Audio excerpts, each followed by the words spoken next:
Namaste, everyone. Welcome to the Cārvāka podcast. This is Kushalmehra. Today, we're going to talk about the book, The Power of Paradox Insights and Lessons from Apparent Contradictions.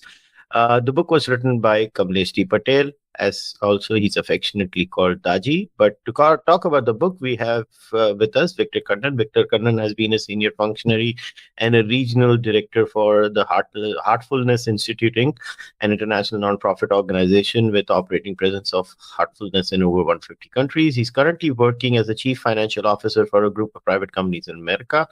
He has held several executive positions in America since 1980s. He's a certified meditation trainer in the Heartfulness Meditation System. He worked with Daaji on the editorial team of The Power of Paradox books. Victor, welcome. Thank you for joining. Thank you. I appreciate this opportunity to talk about the book, Kushal. Great. So I did read the book. Now I want to I have a different way of looking at this book because my background is in Indian philosophy. That's my background. I did my master's in philosophy, and I'm gonna stick to some technical questions as far as an Indian philosophical perspective is concerned. I know this book is designed. I don't know. To me, when I read this book was designed for a Western audience, not. I don't know. Was it for an Indian audience? I don't know. So that's my first question. Who was it designed for? It is for an audience, Eastern or Western. It depends on the reader, but it has been released in India, so definitely the Indian audience is the first target. So the anglicized Indian audience? Probably the urban, people that are probably needing some clarity in their lives. Because if you approach life rationally, right, you're going to ask a lot of questions that are contradictory to the spiritual values, right? I mean, how can you say be nice and then there is a paradox? Nice guys finish last. Who wants to be nice then, right? Yeah. And in this materialistic world, less is more. How does it make sense? So this is definitely for that audience, the urban, the educated, the youth, right? Who are all sincerely seeking answers to apparent contradictions. All right. So maybe I want to start here first. I want to talk about Daaji himself. This is my first time on the podcast talking about him, talking about his work. So I always like to go with the assumption that my listeners don't know anything about him. That's the working assumption that I work. Let's say even if anybody, let's say even Amitabh Bachchan came to the podcast, let's assume anybody came. I think the working assumption should be there might be those two people who listen to this. They genuinely don't know anything about him, about his work, about the institute. So we'll start there because that way people can know more about the institute, more about the personality involved, why it was started, and then we will jump into the book. Sure. So Daaji is the global guide for heartfulness. Heartfulness is a system of meditation. It is a holistic system. It's available to everybody from every walk of life. You just have to be 15 years of age and have a sound mind and a willingness to experience meditation. So it's a very simple meditation system to start, which grows with you as you grow in life. Right? I've been practicing this meditation for 40 plus years. Daaji started when he was 18 years of age, and he was in the pharmacy college in Ahmedabad. So in 70s,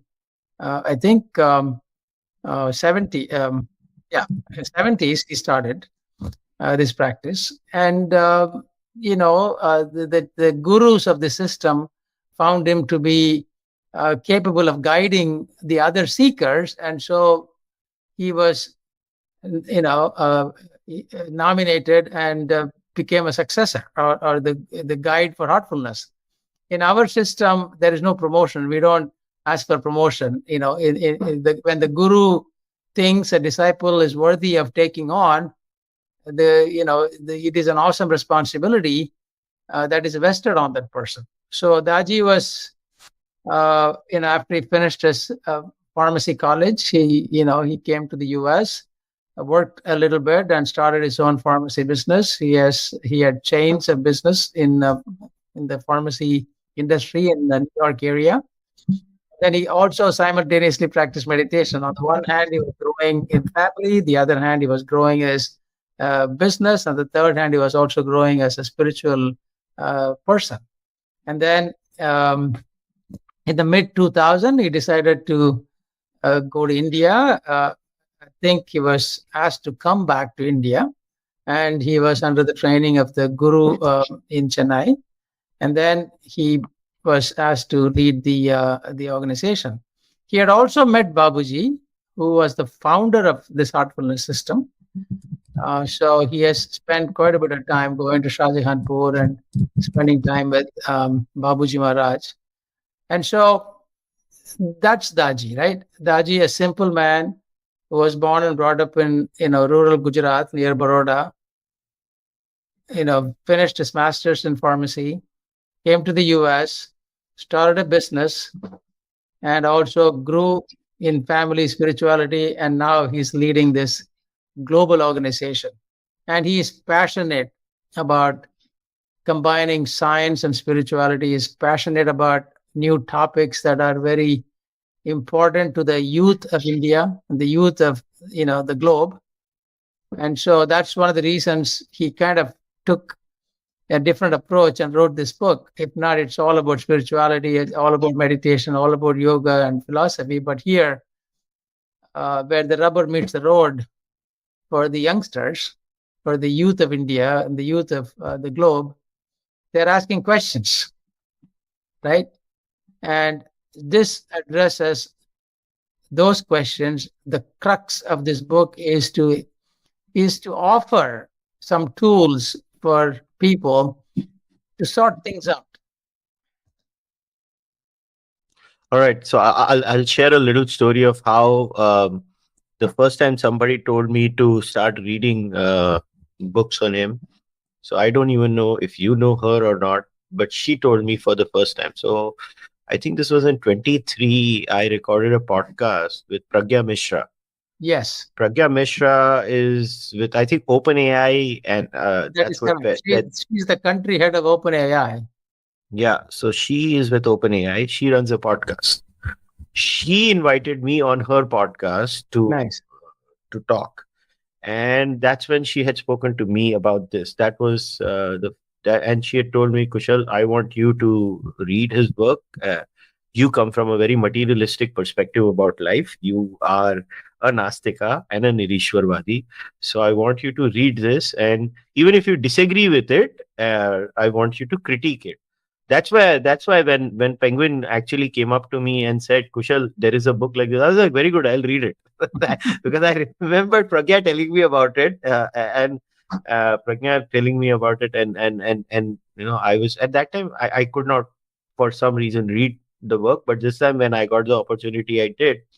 Now, so why did this book focus on paradox? Now, let me frame this question from an Indian's perspective. All right. Sure. So, in our Praman Shastra, in our system of Pramanas, we have the Shada Pramana system in Indian philosophy, and we have postulation as one of the systems, analogy as one of the systems. Now, if I was to look at it from a Praman system, see, you can see when you come to Cārvāka podcast, you should expect these questions, is because otherwise it's boring. I can't, sir, give me 2 ways to help young people. Like, I don't do that. Like, I find it very boring.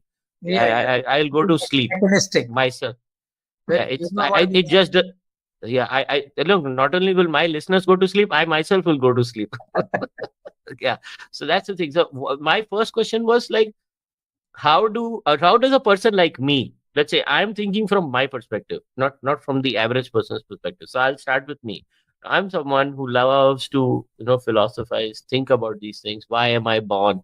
What is the purpose of life? What is the purpose of existence itself?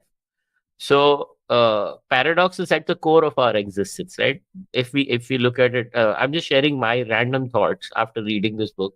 Paradox is the core of our existence. We do so many things at times, like let's use a proper life example from whether it's the Immanuel Kant view or it's any other view. Simple, lying, right? We lie as human beings, we lie a lot of times.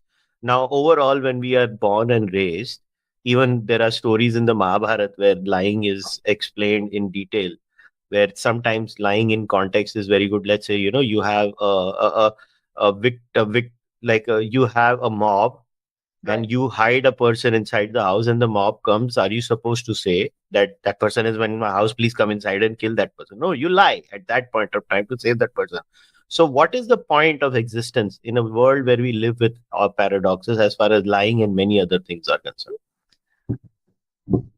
Purpose of existence. It's one of the big questions, right?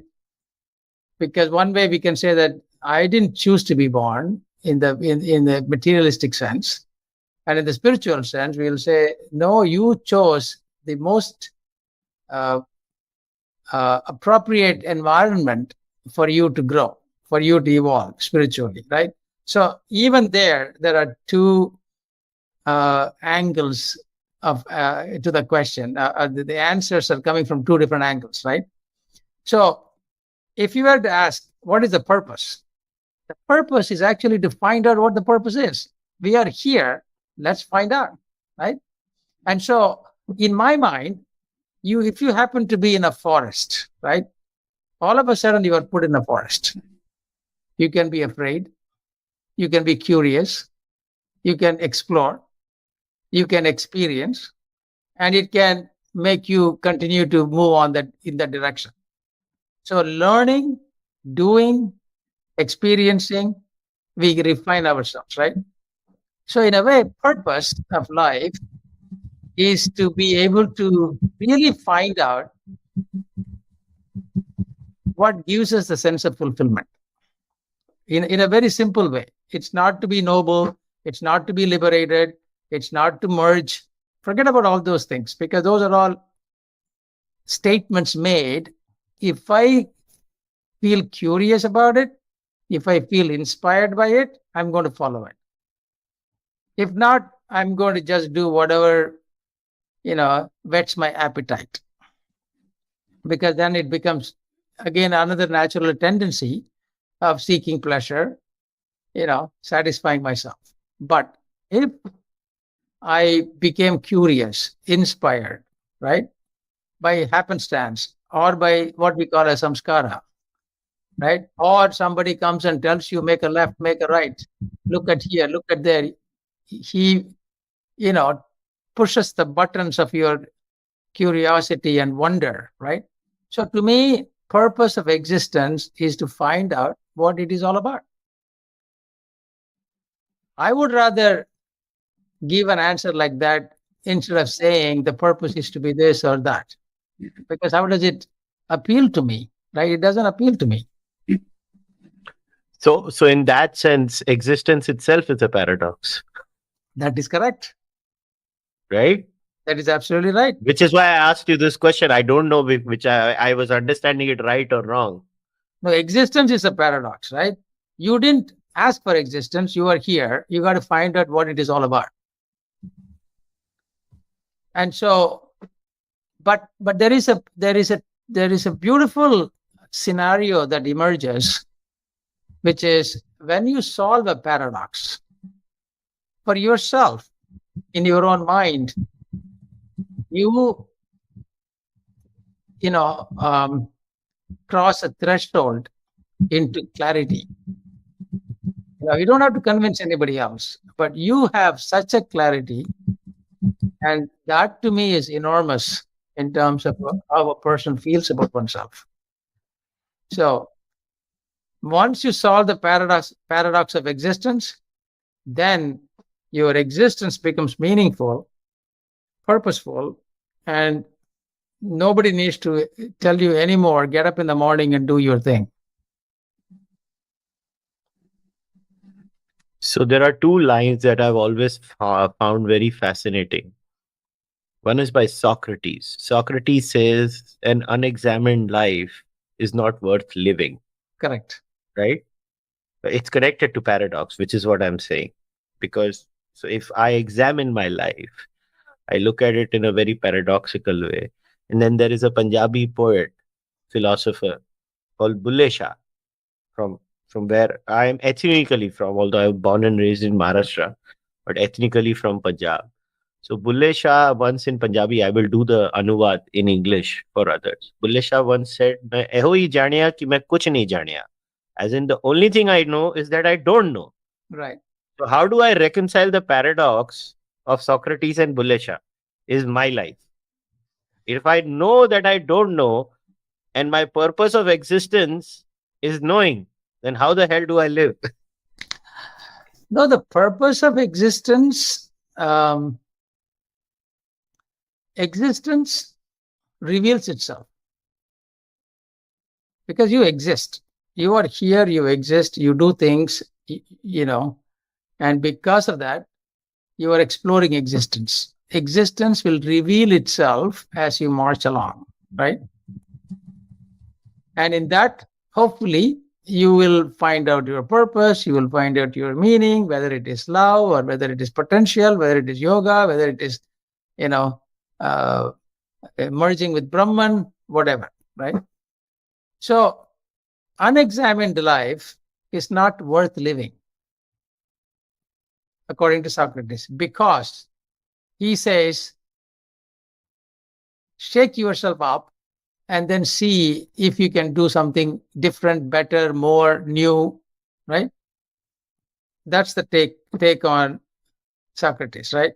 Examine your life, shake it up, do something different, take risk, bungee jump, right? Don't be boring, don't be dull, do something, right? And in that process, if you get the juices flowing, right, then you are alive.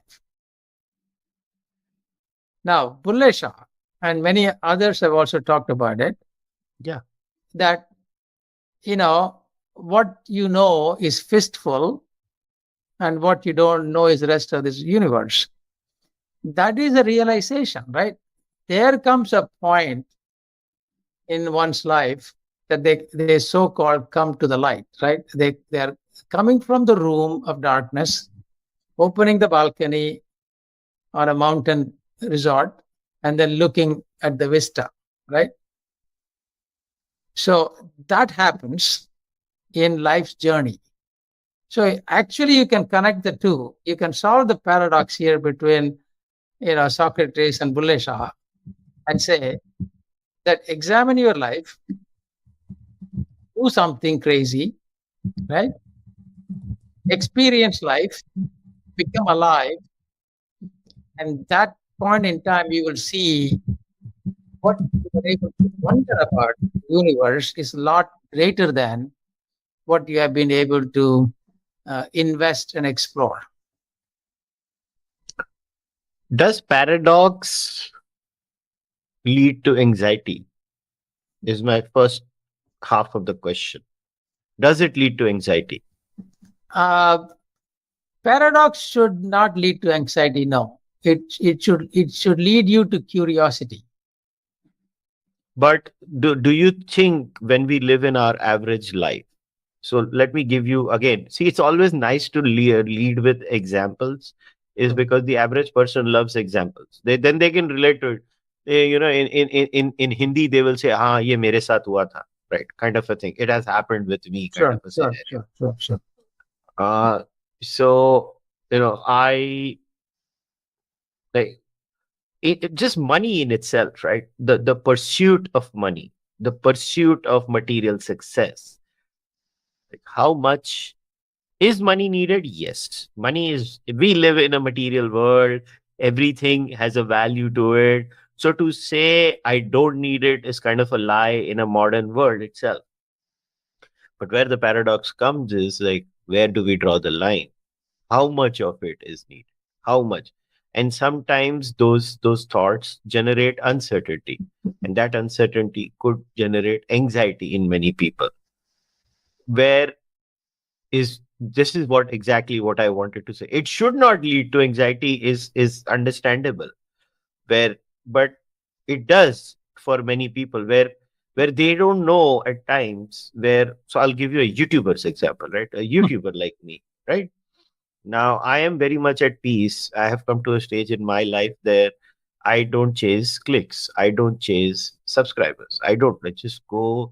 I am doing this because I like doing it. The day, let's say I wake up tomorrow morning and I feel like now I don't want to record videos anymore, I will literally shut shop and I'll just go, not bothered about what's going to happen. Is because the lure for me was a intellectual process. The lure for me for starting this podcast and starting this was never a pursuit of making money. I that was my previous avatar. So for me this was like an intellectual, prowess. But for the average person who actually started their career doing this, they actually may want to, be the biggest YouTubers on planet Earth. So how does an average kid, because see, we live in the age of social media, all these kids who are now eventually going to end up reading this book are going to be young children, and their whole life is with the pursuit of, I have to maximize my material benefits, I have to maximize my fame, I have to have the maximum number of people liking me on Instagram. How do they deal with those pressures? So I think it is a question of them learning the experience of when they um, lose the fun of making the money, right? See, most of us, right, we go after money because we need it. Then we enjoy money because we seem to be good in making money. And then we become an expert in it. So my hourly income becomes $1 million or $50,000, whatever. And so it kind of takes over you, right? And in that process, if we lose our balance in life, then there is a cost of making that money. There is a cost to that success. So when the cost begins to add up, right? And one day it is going to, uh, cause you to think, hey, I have paid too much for this. I have paid too much for this success. And that is when they begin to say, okay, let me swing back from chasing money to chasing what is important to my happiness, to my well-being, to my health and family and children. So nobody goes after money if making money was not easy. You need money, right? For example, I play in the stock market. By fluke, I have a good day, right?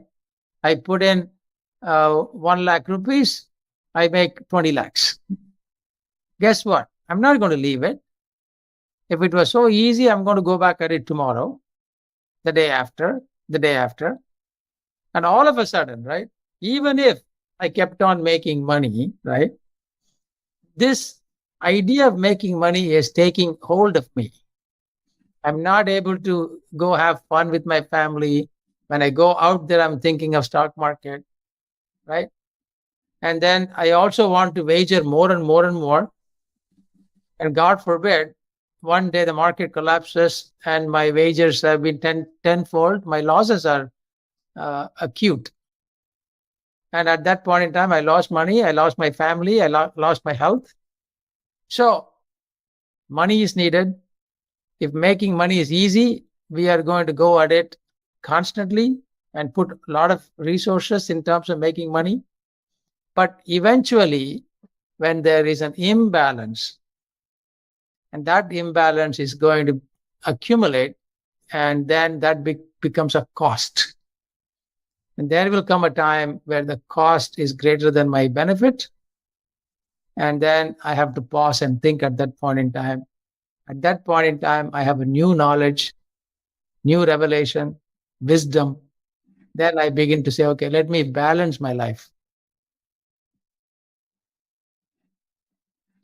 So when we talk about balancing your life now in your book, I want to talk about two things where we You have spoken about in the book about Vivek and Vairagya, Right. right? Now, why Vairagya stood out for me in my when because I have a unique life where I live 6 months in North America, 6 months in India every year. I'm half in India, half in America.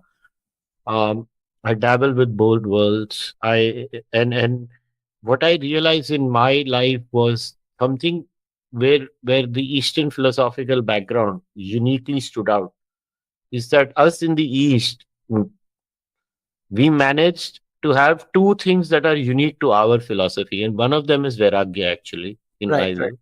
Right. The other is Santosh. We are people who have a lot of Santosh.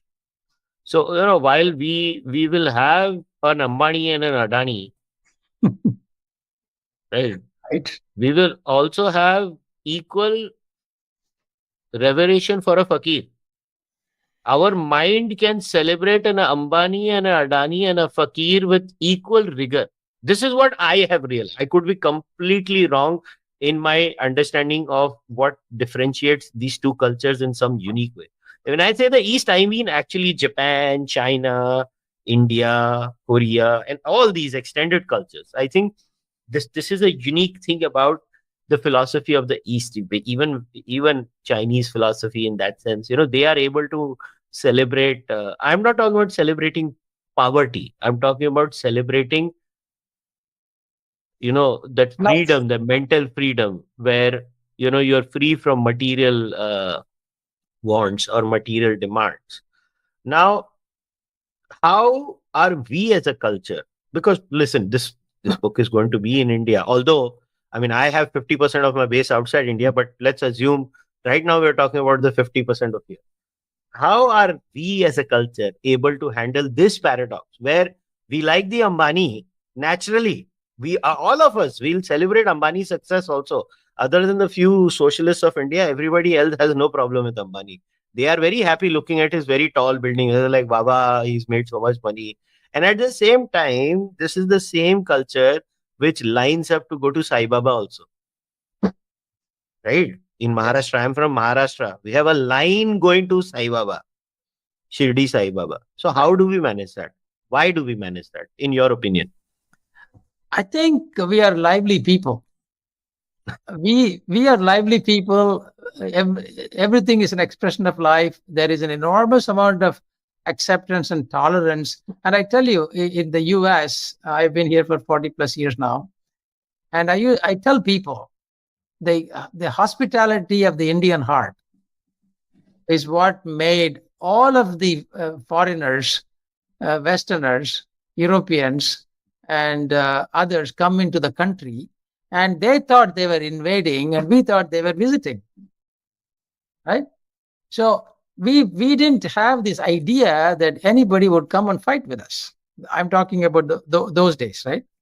Because if there was a fight, it should have been like Mahabharata and Ramayana, right?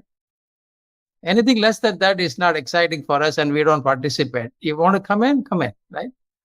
So the combination of curiosity, hospitality, and this fundamental Indian heart, which looks at Atiti as Devo, right? That made everybody come in, right?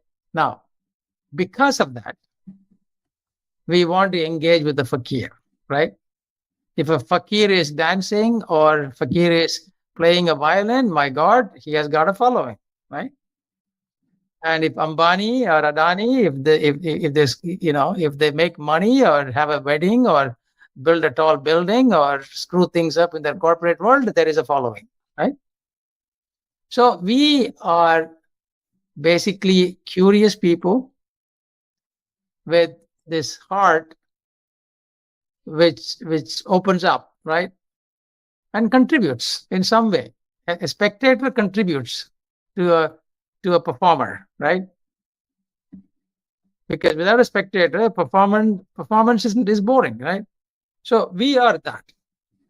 We support life. Indian heart lives.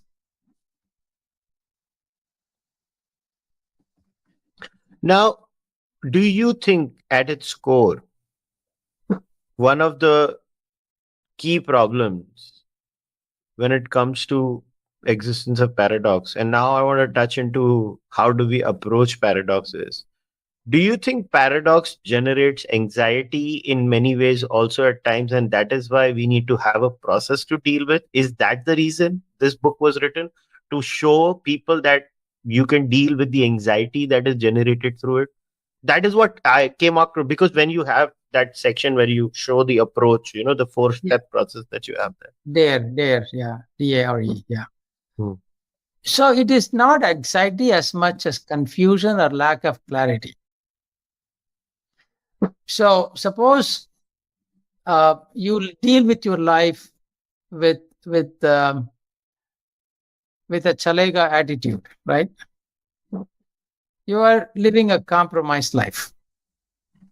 But if you want to lead a life with conviction, with clarity, with courage, right, you have got to ask the question: why is less more? Why more is less? Right? How come nice people can't finish first? Or is it really true? It may not be true. Nice people need not finish last.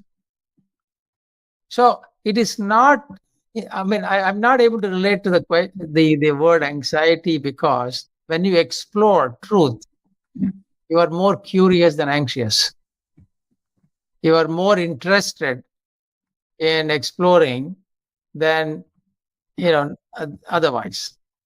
So people that want clarity, they've got to pick up this book and then go through the nuances of paradox, nuances of contradictions, and then say, hey, I need to have this vision, this perspective, this vista, and that is clear.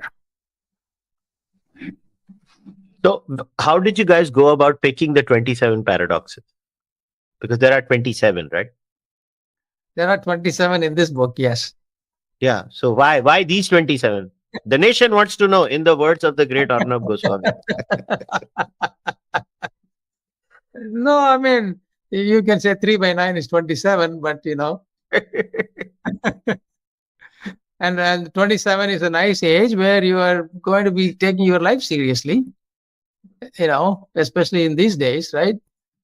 The average Indian probably is now getting married at the age of 28. Yeah. And so you are right there, taking your life seriously and adding a life partner and wanting to make a life. It's a beautiful thing, right? You got guts. Get clarity now. So let's start with the process. Now you talk about tear, as you spoke about it. What is it? Dismiss, accept, resolve, and explore. Right? Those were the four. Those were the four that you had mentioned. That Right. so can we talk briefly about all the four? Yeah. So take any one maxim, right? Less is more, right? So you can either dismiss or accept it. So before you dismiss it, ask why. I mean, less is more doesn't make sense, right? So how can I have more if I have less? It doesn't make sense. So, or if I have less of something, would I have more of something else? All right, let me think it through, right? So I don't want to dismiss it yet, because I'm thinking through, there is something here. And if I come to the other side, say I accept. So less is more. So I want less of chaos, more of peace. And I want less of clutter, more of space. I want less of noise, more of silence. Okay, it is making some sense to me, right? But if I'm not fully convinced, right, I go to the the next part, right? If I'm not able to resolve it the way in which we resolved it, I want to explore it, right? Then I might come across and say, okay, it's not for me. Less is not more in its absolute sense.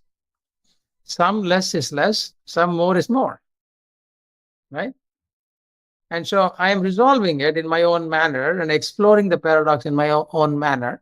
So Daji has actually said, hey, you don't have to take me, don't quote me, right? But take this book seriously, and then, you know, go about.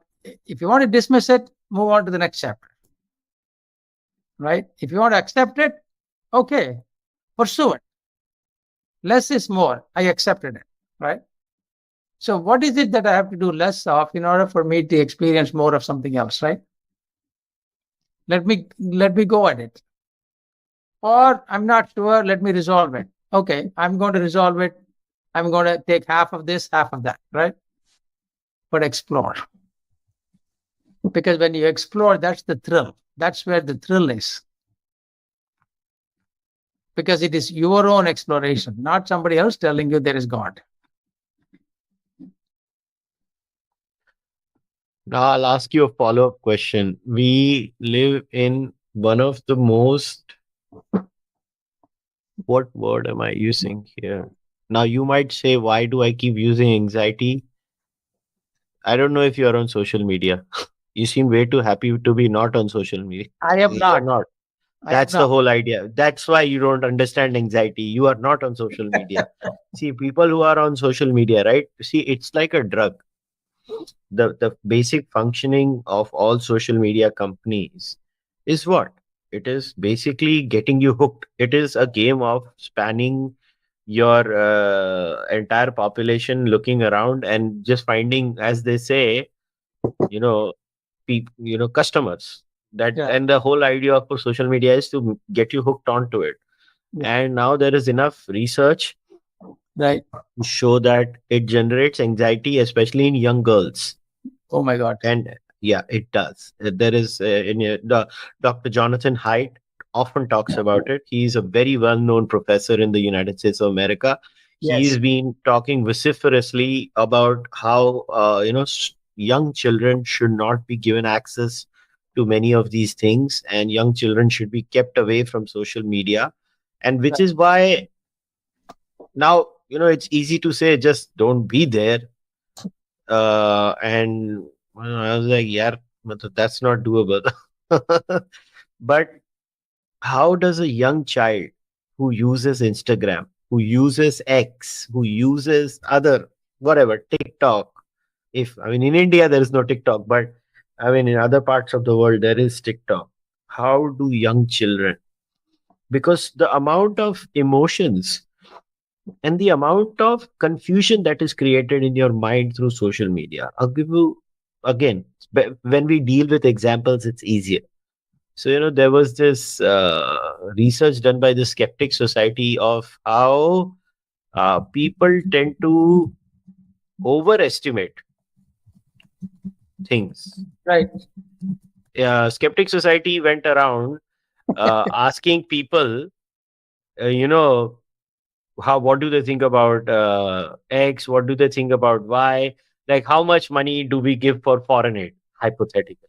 Right. How many illegal aliens do you think are in the United States Yes. of America?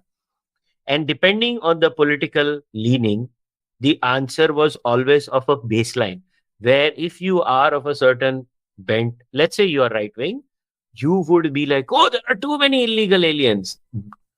1 billion, let's say, and they would find out, no, there are not as many as you claim, or we are giving too much foreign aid for X war. If you don't like that war, that means the amount of number is going to increase.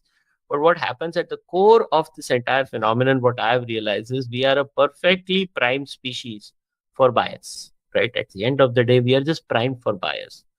Now, what I actually liked is that in many ways this book can help those young children, Right. because these are all tools that are hacking your mind and creating these, and sometimes forcing these paradoxes on you. They are forced on you. They see, it's actually like the social media companies, like your drug dealer, the drug dealer on the street. Now they are the drug dealer has now just come behind a computer and they're selling you drugs. And now these young children are drug addicts and they don't know how to switch off. And then these anxiety generating experiences are being hurled on them. The irony is, so many of social media CEOs must be your members. Let's not take names, but many of them must be coming for meditation retreats. I know so many of them. But then in my head in Hindi, I said, सालो दुनिया को तो तुमने चरसी बना दिया, खुद जाके meditation कर रहे हो. It did come across in my head. But then this is the most important thing that I wanted to spend a good 10 minutes on. Because I think that is what worries me. I may not have children of my own, but my friends have children. I think the device has now become a babysitter. My friends, they are good parents, but I see many in the extended circle now, they don't know how to deal with their children. They just put a tablet in front of the child. And then they are like, Abhi, we are doing our own thing and the child is doing. So how are we going to deal with these things in this new age? How are children going to deal with this? Because the neurological changes that are happening because of all of this. So how do we use those 27 paradoxes? Because they are going to be on steroids now on the age of social media. See, Mr. Kannan, that what I'm trying to tell you is they're going to be on steroids now. The version is going to be on steroids because it's going to be in your face 24/7. All these children are there. So how will they deal with it? Yeah, it is definitely a big problem, right? And it doesn't really matter whether you are young or old. The chemicals for addiction is the same. The only difference is that the children may not choose to be addicted, while the adults are choosing to be addicted, right?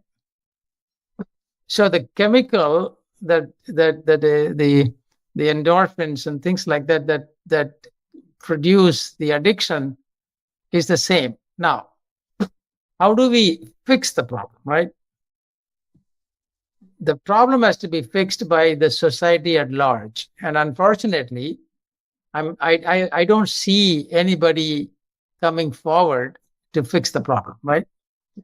Social media channel as a news channel, as information channel or education channel is one thing, right? But when the media channels are going for the bites, right?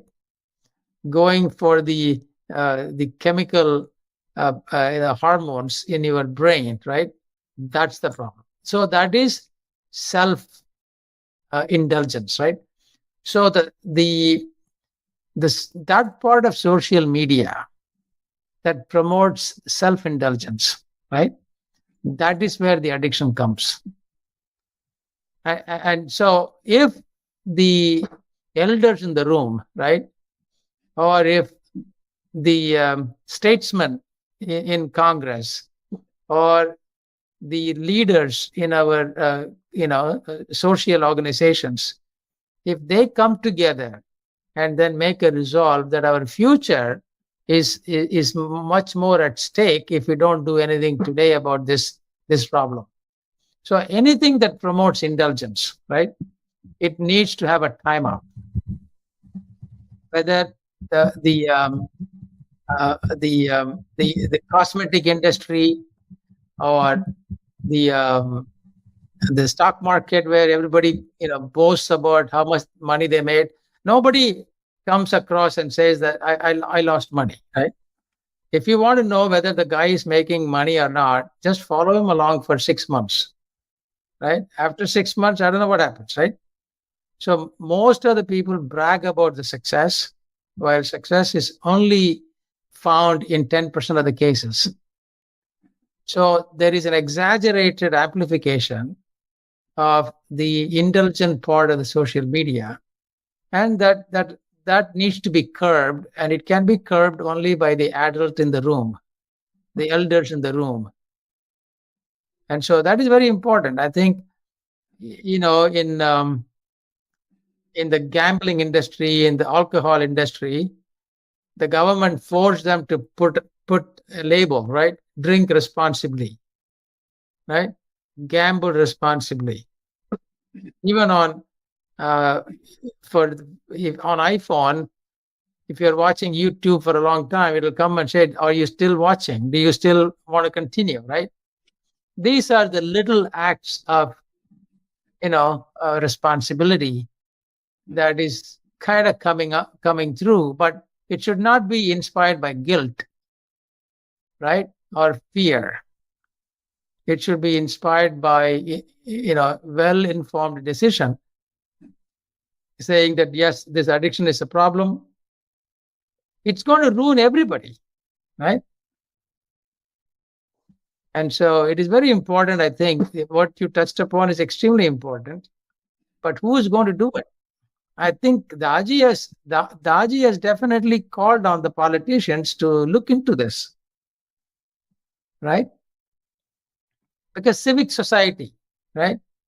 We are all part of. Anybody that has a microphone, who can amplify, who can influence, right? Who can advocate, they have to do it. Or the parent society, parent organization should come at it.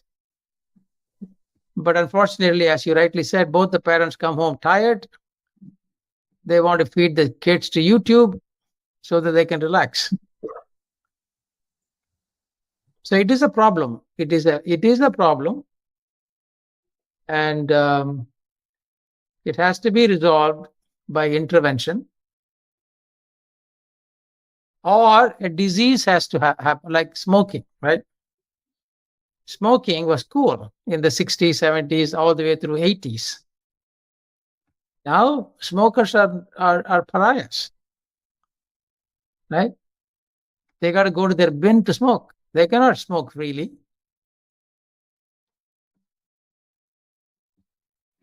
So Now, society did something over a period of time. It took maybe 60, 70, 80 years. But unfortunately, if that's what it takes, that's what it takes. now I'll tell you the one part, and maybe this is where we can end on that. I enjoyed that one bit in the book.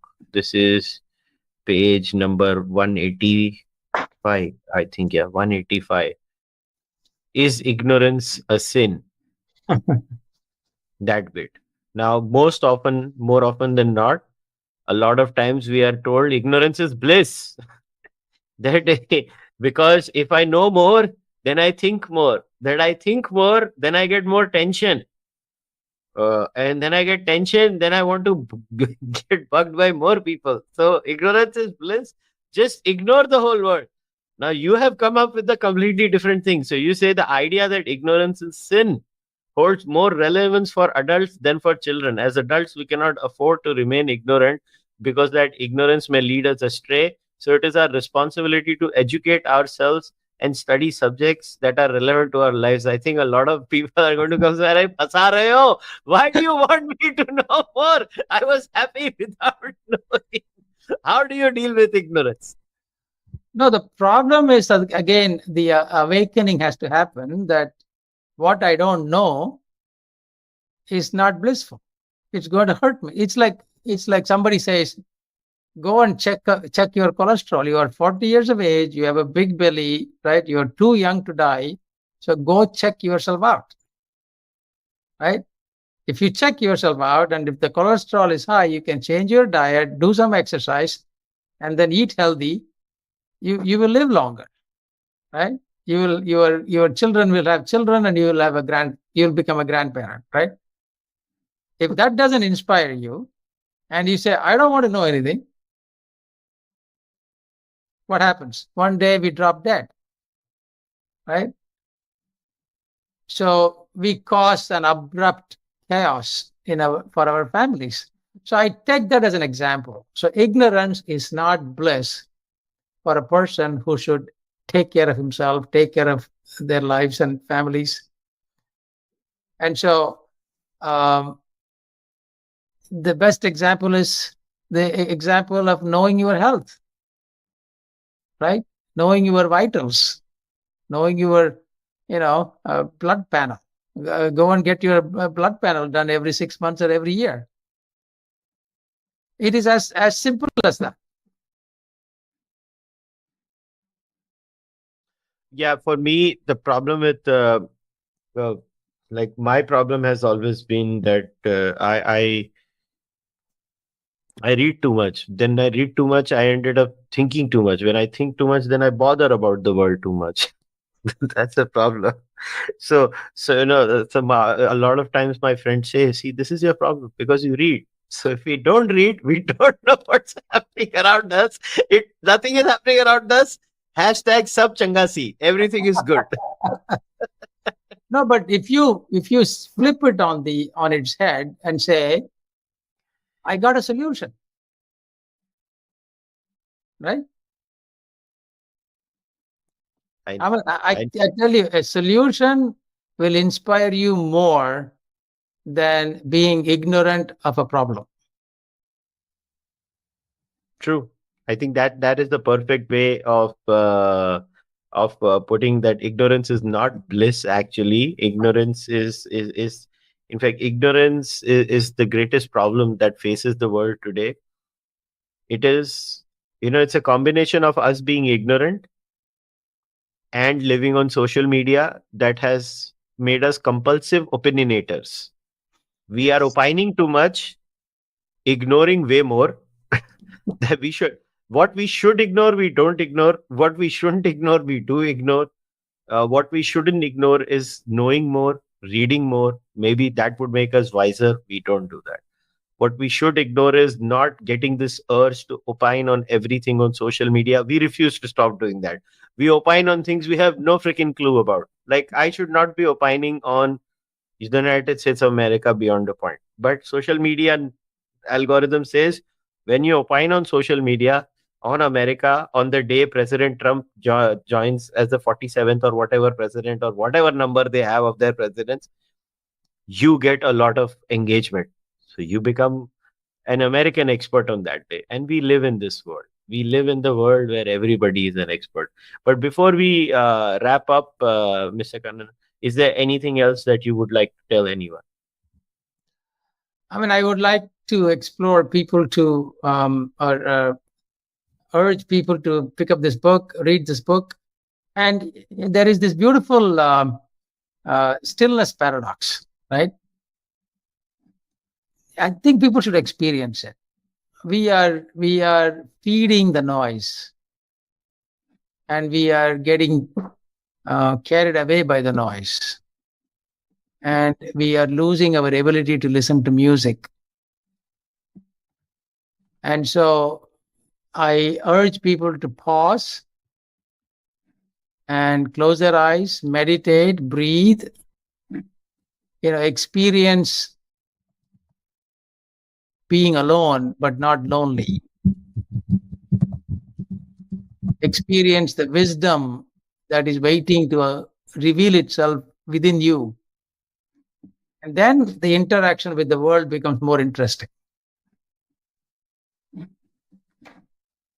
Great, Mr. Karan. It was an absolute pleasure talking to you. I hope in your journey of talking about this book with different people, you've had fun, because I did not want to make this conversation into one more, sir. Tell me, say something to take away for the youth of India. I did not want to do this. Right. Whether the youth of India takes anything away from this or not, I had fun talking about this because I had fun reading this book. I like these kinds of books that are in my wheelhouse, which is philosophy. So, guys, as you see, go buy this book. When you are going to listen to this, whether it's on Spotify or on YouTube, all the details to buy the book will be in the description of the podcast. So I urge all of you to buy this book. It was a fun read. I see this was I say no to so many books because I have a rule. I don't cover a book on the podcast until I physically read it myself. I have no research assistant. I am my research assistant. So I take a lot of time. I'm very picky and I choose my books. But this book was something that the title attracted me because it's a philosophy. Right. Paradox is a conundrum. So I really enjoyed this book. I hope all of you will enjoy it too. I think for us urban Indians, we deal with a lot of anxieties, a lot of stress about our job, about our EMIs, about many things in our life. In India, we live with our parents also. Those lead to different situations, more blissful than actually people understand in the West. Actually, living with family is actually a great great blessing. But this book is actually a lot of fun. It makes you ponder. It uses a lot of fine quotes. What I find in the book is whether the Bhagavad Gita and other Eastern philosophers and Western philosophers are profusely mentioned throughout the book, and sometimes a quote itself has a very powerful way of conveying a message. So once again, Mr. Kannan, thank you very much for coming, and I wish you all the best in your future endeavors. Thank you so much. I enjoyed it a lot. Thank you. Bye. Thank you very much. Bye bye. Bye bye. All right, guys, we'll wrap up. So if you like the book, buy it. And if you want to support the Cārvāka podcast, go subscribe to the channel, like this video, leave a comment in the comment section. If you want to become a member of the Cārvāka podcast, you know the drill. Join it on YouTube or on Patreon if you want to buy Cārvāka podcast merchandise. You can also go to kushalmehra.com and buy it. If you want to send one-time donations, you can send them either through UPI in India to kushalmehra at ICICI or in Interac Canada to kushalmehra81 at gmail.com. This podcast runs on members, which is why I'm able to talk about anything that I want to. This is why I enjoyed this book and I wanted to talk about this. So if you join the membership program of the Cārvāka podcast, I can continue being me. I hope you keep supporting me in this endeavor. Take care. Bye-bye.